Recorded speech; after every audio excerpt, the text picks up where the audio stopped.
going on. She said, baby, all I can think about is you. I even told the doctor, if he comes into this world and I pass away, I'm fine. And the reason why this is so dear to my heart, y'all, is because, like many of us, we have somebody in this room who loves us. We have somebody in this room who we love. We have somebody in this room who takes care of us, right? Provides us with the things that we need. And so I remember, y'all, my mom was saying that the doctor was telling her, Miss Miles, don't push, Miss Miles. Don't push, Miss Miles. Don't push, because if you push, there's a chance your son ain't gonna be born today. I'm supposed to be here, y'all. I'm supposed to be here. And so what I understand, y'all, is then the next question that I asked my mom, I said, well, Mom, where was my dad? Right? I said, where was my dad?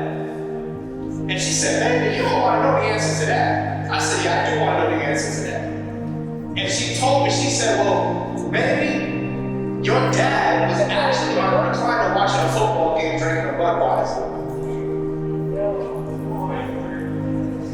No, but like, I'm so serious. Like, she was like, son, you need to understand that your dad was at home with a Budweiser and his feet on a recliner while you was fighting for your life, while I was fighting to make sure that you came into this world.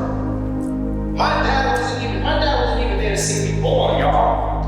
My dad wasn't even there to see my first walk, my first tooth coming. He wasn't there for none of that. And so what I understand, y'all, is that although my father wasn't in my life, I made a decision from the day that I had my first child. I said, I'm always gonna be in my child's life. You clap it up, you clap it up.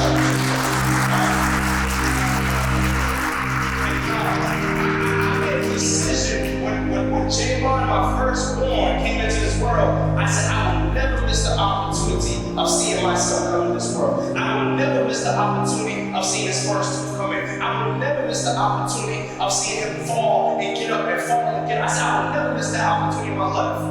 Javon, I was present. Aiden, I was present.